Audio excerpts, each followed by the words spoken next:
जब इमाम अली अलैहिस्सलाम के कुछ साथियों ने देखा कि आप मुआविया से अग्रीमेंट कर रहे हैं, तो ये इमाम अली अलैहिस्सलाम का साथ छोड़कर इमाम अली अलैहिस्सलाम के ही खिलाफ हो गए, क्योंकि ये चाहते थे कि मुआविया से कोई अग्रीमेंट करने की जरूरत नहीं, इन्हें सीधा मार दो। इन लोगों को ख्वारिज कहा जाता है। इनके बारे में नबी सल्लल्लाहु अलैहि वसल्लम ने फरमाया था कि मशरिक से एक कौम निकलेगी जो कुरान की तलावत करेंगे, लेकिन वो इनके हल्क से बाहर नहीं जाएगा। वो दीन से ऐसे गुजर जाएंगे जैसे तीर शिकार से गुजरता है। वो बहुत परहेजगार दिखाई देंगे और बहुत इबादत करेंगे, लेकिन उनके तर्जे अमल में समझ की कमी होगी। ऐसे लोग जाहिर होंगे जो उम्र के लिहाज से जवान होंगे और अपने ख्यालात में बेवकूफ होंगे।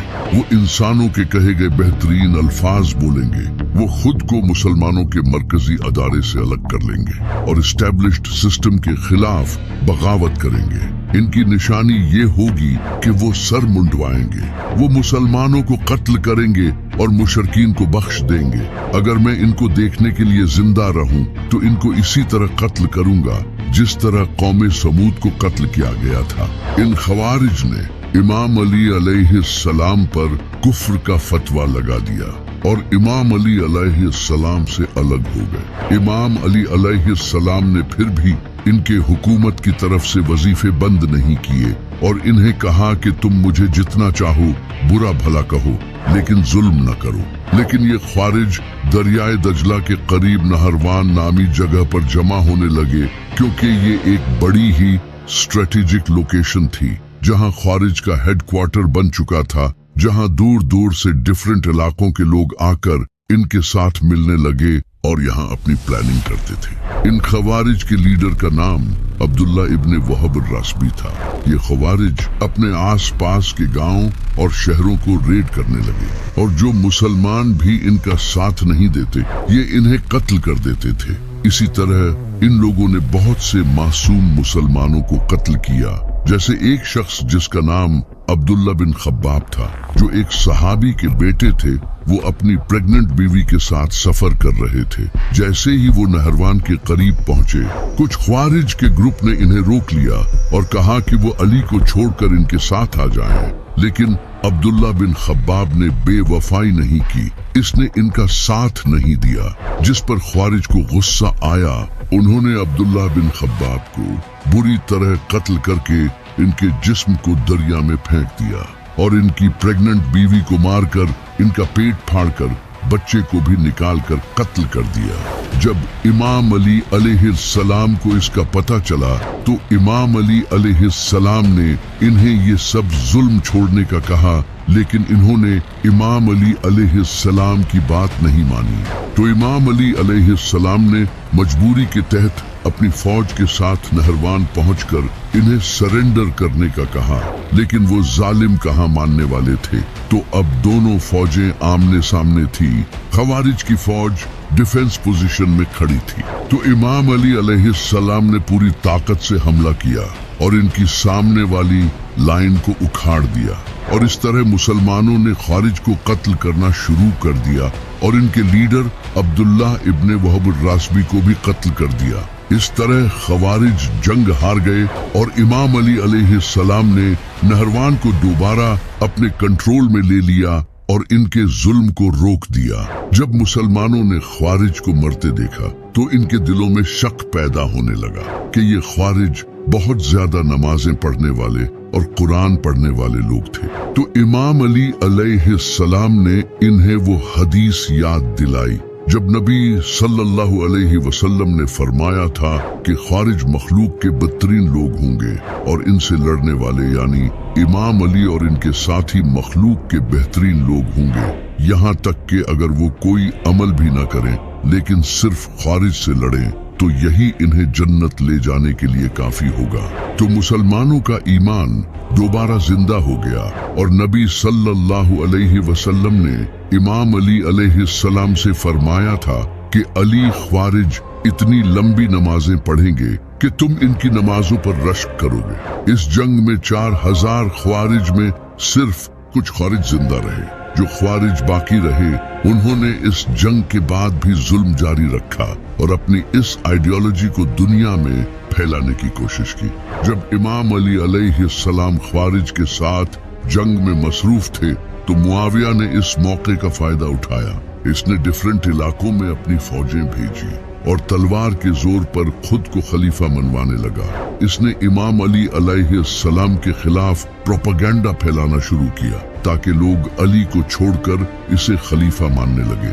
इसने डिफरेंट इलाकों और कबीलों के लीडर्स और गवर्नर्स को खत भेजे और इन्हें पैसे और पावर की लालच देकर अपने साथ मिलाना शुरू किया और जो लोग नहीं माने इन्हें कत्ल कर दिया और तलवार के जोर पर अपनी बैत लेने लगा। मुआविया ने अमर बिन आस को फौज के साथ इजिप्ट में एंटर होने का हुक्म दिया और इजिप्ट पर कब्जा कर लिया। इसी तरह इसने हिजाज और यमन में अपनी फौजें भेजी और वहां कत्ले आम किया। इसके बाद इसने इराक पर कंट्रोल हासिल करने की कोशिश की और वहां अपने एजेंट्स भेजे ताकि प्रोपेगेंडा फैलाकर अली की पोजीशन को कमजोर किया जा सके, लेकिन इस बार वो कामयाब नहीं हो सका क्योंकि इराक में इमाम अली अलैहिस्सलाम के सपोर्टर्स भारी तादाद में मौजूद थे और वहां इनका मजबूत कंट्रोल था। जब इमाम अली अलैहिस्सलाम को इसका पता चला तो इमाम अली अलैहिस्सलाम ने अपने बाकी के शहर जैसा कि बसरा और कूफा को बचाने के लिए फौजें भेजी और वहां अपने वफादार और बहादुर कमांडर्स को भेजा। इस वक्त इमाम अली अलैहिस्सलाम 3 बड़ी जंगें लड़ चुके थे, जमल, सफीन और नहरवान, जिससे इनकी फौज के बहुत से मुसलमान शहीद हो चुके थे और फौजी ताकत कमजोर हो चुकी थी। इमाम अली अलैहिस्सलाम ने जिन कबीलों के सरदार मुआविया के साथ मिल चुके थे इन्हें दोबारा अपने साथ मिलाने की कोशिश की और इन्हें बताया कि मुआविया प्रोपेगेंडा फैलाकर इस्लामी सल्तनत को खत्म कर रहा है। इसके बाद इमाम अली अलैहिस्सलाम ने अपने वफादार इलाकों से नए फौजी भर्ती किए और जंगे नहरवान के बाद बच जाने वाले ख्वारिज के साथ निगोशिएशंस किए और इन्हें मजीद बगावत से रोकने की कोशिश की। इसके बाद इमाम अली अलैहिस्सलाम ने इजिप्ट को दोबारा अपने अंडर लेने के लिए मोहम्मद बिन अबी बकर को इजिप्ट भेजा। मोहम्मद बिन अबी बकर ने पूरी कोशिश की इजिप्ट को फतह करने की, लेकिन अमर बिन आस के पास बहुत बड़ी और एक्सपीरियंस फौज थी जिसकी वजह से इनकी फौज हार गई। अमर बिन आस ने मोहम्मद बिन अबी बकर को कैद कर लिया और इसके बाद मोहम्मद बिन अबी बकर को बुरी तरह शहीद किया। पहले मोहम्मद बिन अबी बकर को गधे की लाश में जिंदा जला दिया गया और फिर इन्हें कत्ल करके दोबारा जलाया गया ताकि अली को एक स्ट्रॉन्ग मैसेज पहुंचे। आप सोच सकते हो कि इमाम अली अलैहिस्सलाम पर उस बुरे वक्त में क्या गुजरी होगी। इस बुरे वक्त में भी इमाम अली अलैहिस्सलाम आखिरी कोशिश करते रहे ताकि इस्लामी सल्तनत को बचाया जा सके। इमाम अली अलैहिस्सलाम कभी यहाँ फौज भेजते तो कभी वहाँ। इमाम अली लोगों को कहते रहे कि मेरा साथ दो ताकि हम इस मुआविया को खत्म कर सकें, लेकिन लोगों ने आपका साथ नहीं दिया तो इमाम अली ने कहा फिर मैं खुद जाऊंगा। इमाम अली अलैहिस्सलाम मुसलमानों और इस्लाम की इस बुरी हालत को देखकर अंदर से टूट चुके थे। आप अक्सर शहर के बाहर कुएं पर जाकर रोते और अल्लाह से दुआ करते कि ऐ अल्लाह मुआविया और इसके शिया को बर्बाद कर दे, अमर बिन आस और इसके शिया को बर्बाद कर दे, क्योंकि इन दोनों जालिमों ने दीन का नक्शा बिगाड़ दिया था। आप इस दुनिया से तंग आ चुके थे और अपनी दाढ़ी पकड़कर कहा करते थे कि कहाँ है तू, अब आजा, मैं इस दुनिया में और नहीं रहना चाहता, क्योंकि नबी सल्लल्लाहु अलैहि वसल्लम ने फरमाया था कि अली मेरी उम्मत का सबसे बदतरीन इंसान वो होगा जो तेरी दाढ़ी को तेरे सर के खून से रंग देगा, जैसे पिछली उम्मतों में वो इंसान था जिसने अल्लाह की ऊंटनी को ज़ब्ह किया था। नबी सल्लल्लाहु अलैहि वसल्लम ने पहले ही बता दिया था। आप सल्लल्लाहु अलैहि वसल्लम ने फरमाया था कि जिस तरह मैंने अल्लाह की किताब कुरान को मनवाने के लिए काफिरों के खिलाफ तलवार उठाई थी, इसी तरह तुम में से एक इंसान तुम मुसलमानों के खिलाफ तलवार उठाएगा कुरान मनवाने के लिए। तो सहाबा ने पूछा, या रसूल अल्लाह वो खुशकिस्मत कौन होगा? तो आपने फरमाया वो अली है। आखिरकार 661 ईस्वी की 19 रमजान की सुबह एक ख्वारिज अब्दुल रहमान इब्ने मुलजिम ने फजर की नमाज के वक्त इमाम अली अलैहिस्सलाम के सर पर जहर से भरी हुई तलवार मारकर आपकी दाढ़ी को खून से रंग दिया। जैसे ही इस लानती ने इमाम अली अलैहिस्सलाम की दाढ़ी को खून से रंगा, लोगों ने इसे पकड़ लिया। जब इमाम अली अलैहिस्सलाम जख्मी हालत में बिस्तर पर लेटे हुए थे तो इब्ने मुलजिम सामने बैठा था। इसी वक्त इमाम अली अलैहिस्सलाम के लिए शरबत लाया गया तो आपने फरमाया कि इस शरबत की मुझसे ज्यादा